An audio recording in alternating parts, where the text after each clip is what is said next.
Welcome to Pragim Technologies. I'm Venkat.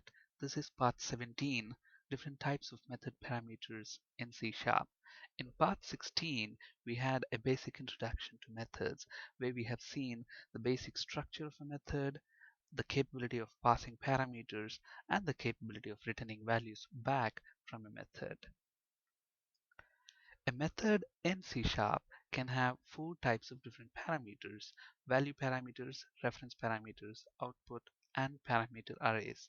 In this session, we will also discuss the terms method parameters and method arguments. Let's look at an example. Okay, now let's say I have a very simple method, public static, and the method is not returning anything back, so void, and let's call this simple method. And this method is going to take a parameter, let's say int j. And all this method does is if we pass it an integer, it's going to change the value to 101. That's it. Whatever value that you pass into this method, whatever integer that you pass into this method is going to change that value to 101. That's about it. It's not going to do anything else apart from that. Okay. Now, to call this method, since it's a static method, we can just refer to that method by name. In the previous session, we have seen to invoke static method, you can just use the name of the class. You don't need to create an instance of the class. Since we are in the same class, you don't even have to specify the name of the class. So you can either call it like program.simple method or simply simple method. Okay, so we need to pass it a parameter. So to do that, let's create int I is equal to 0. I have a variable of type integer which is initialized to 0, and I'm passing I, that variable, as a parameter. I'm passing I as a parameter to this method. Now, console.writeLine, we want to see what the value of I is. Look at this here. We have this variable I which is initialized to 0, and we are passing that variable as a parameter to this method.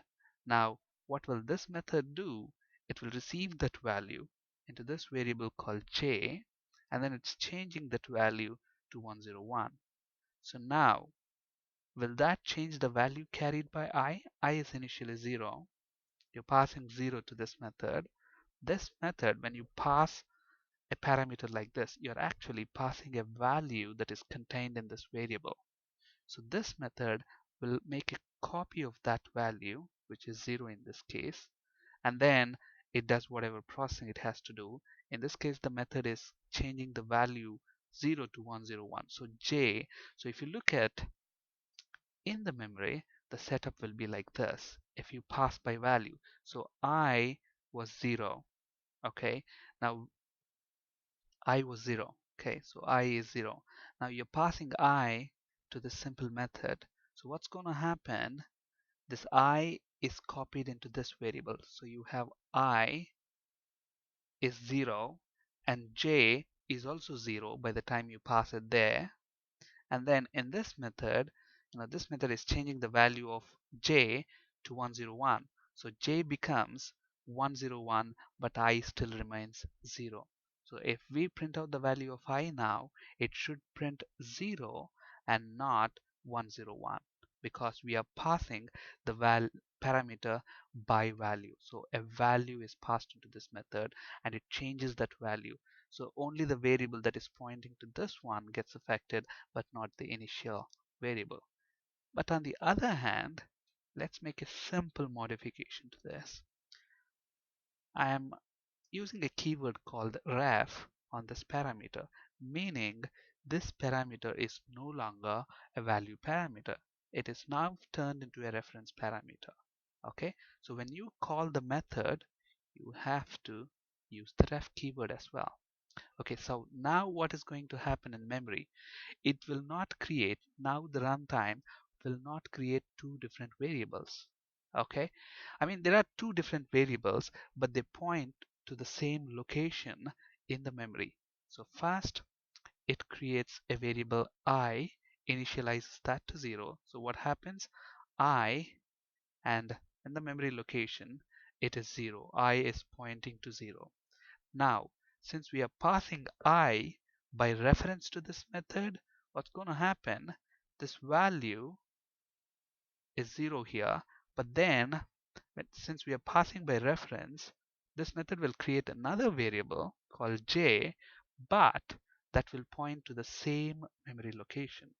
Okay, so I and j are basically pointing to the same memory location right now.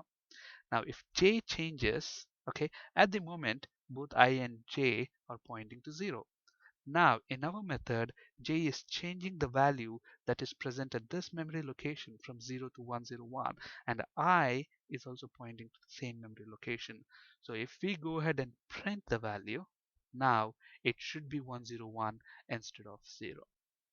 Okay, so that's the basic difference between passing a parameter by value and passing a parameter by reference.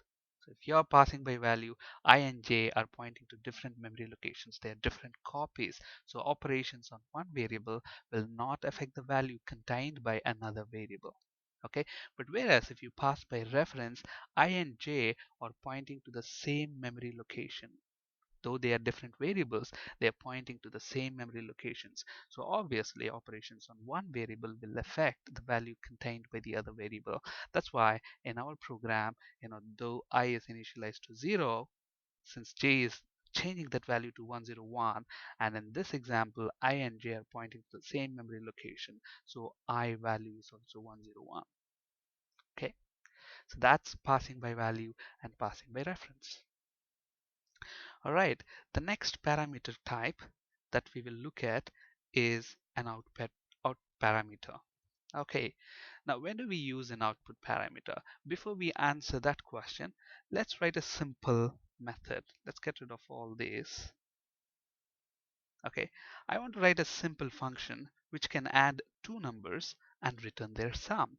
So how do I do that? Since I want the sum to be returned and sum is an integer data type, I will have int as the return type for my method. And let's make this static as well. Public static int.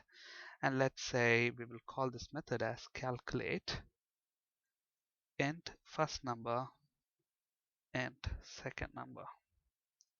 So all I want this method to do is, let's say,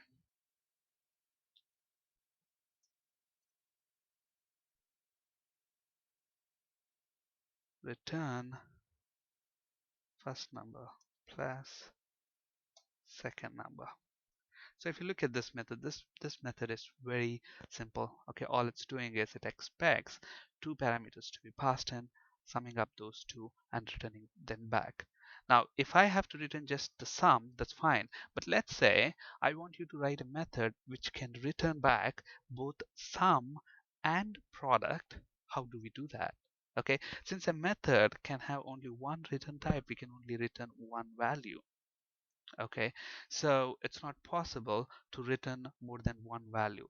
So obviously whenever you want to return more than one value from a function, that's when you can make use of output parameters. So let's see how to make use of output parameters and return both sum and product. It's very easy to do. Okay, these two are the parameters, the first and second number, and now I need to have out int sum and another variable to hold product out int product. So what's going to happen now is we will add these two numbers and put the sum in this parameter. We will multiply these two numbers and put the product in this parameter. So let's see. So since we are using output parameters, we don't need this return type anymore because we will put the sum into the output parameter. So sum equals first number plus second number. So now this parameter contains the sum of these two numbers. Similarly, product equals first number into second number. So now this parameter contains the product of these two numbers. So now we can call this wherever we want. So if I have to call this method calculate,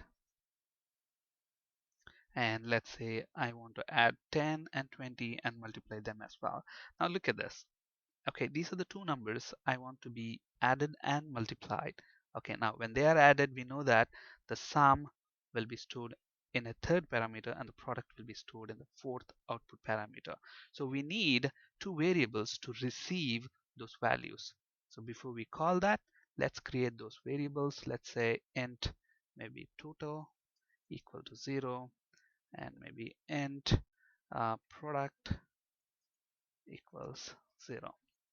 So now what we can do, we can actually pass those int total and out product. Okay, so when you create output parameters, you use the out keyword not only in the method declaration, but also in the place where you invoke the method, you have to use the out keyword. Okay, and so if we want to print the sum and product respectively, we can say console.writeLine sum equals placeholder and product equals another placeholder. So sum is present in our total variable and the product is present in our product variable. So if we go ahead and run that, it should show the sum as 30 and product as 200, 10 into 20. Alright, so that's about output parameters. So if you want your method to return more than one value, then output parameters is the solution. And the last type of parameter that we'll look at is parameter arrays. So let's look at an example.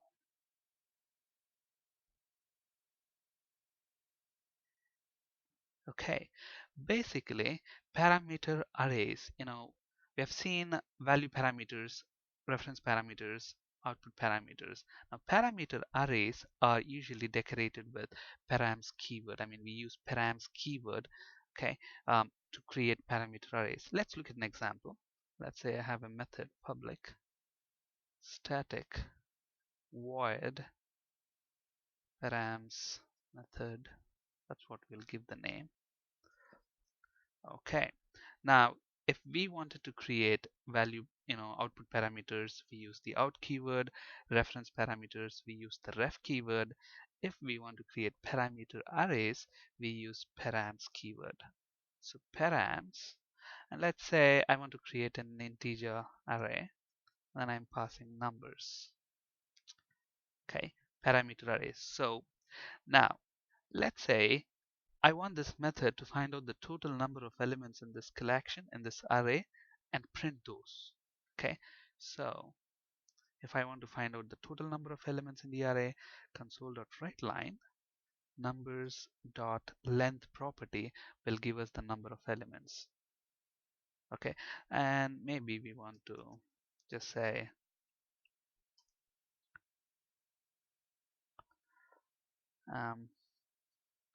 there are elements. Okay, and this placeholder will be replaced with this, and we want to print those elements as well, so we can make use of the for each loop. For each int I in numbers,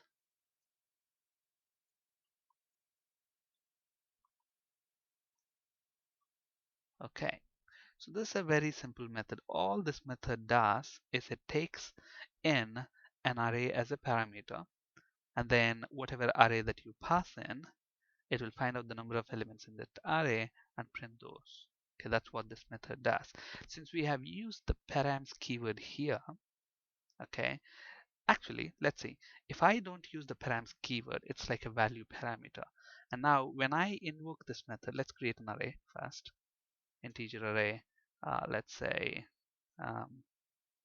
numbers equals new int of, let's say, 3, and Let's initialize this array. Numbers of 0 is equal to 101.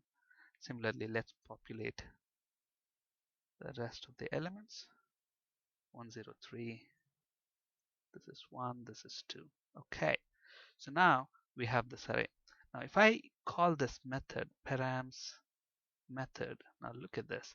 This method is expecting an integer array to be passed in. If I don't pass an integer array, look at what's going to happen. A red squiggly indicates an error. No overload for method params takes 0 arguments. We'll talk about method overloading in a different session, but what we need to understand here is that this method is actually expecting an integer array to be passed, but we are not doing that. That's why we get a compilation error.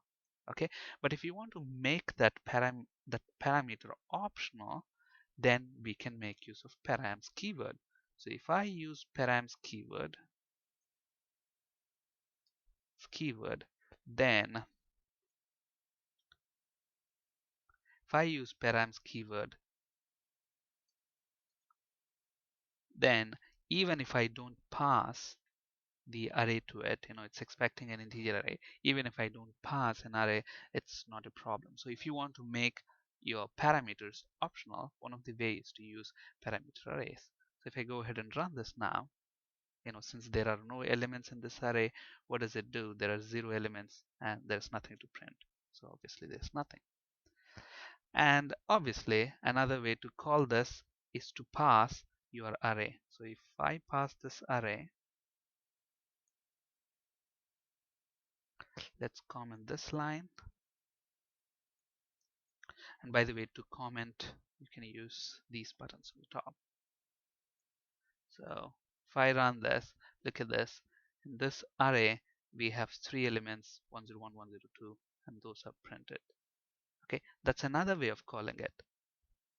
Actually, the greatest benefit of using parameter arrays is that you can also invoke this method just by passing the numbers separated by comma. You can pass as many as you want. For example, let's say 1 comma 2 comma 3 comma 4 comma 5.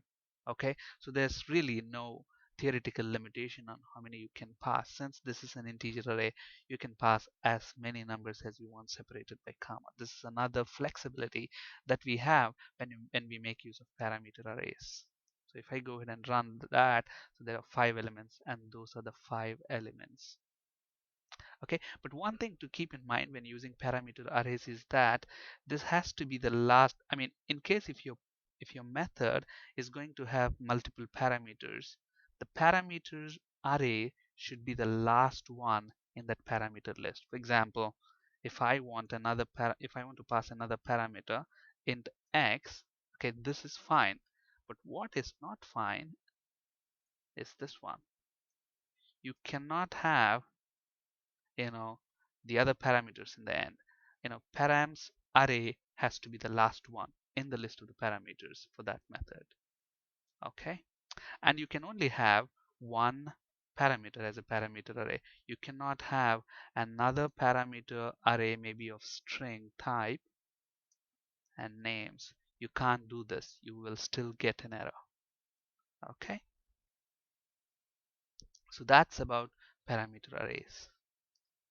So the params keyword basically lets us specify a method parameter, that takes a variable number of arguments. You can send a comma separated list of arguments as we have seen, or an array, or no arguments at all.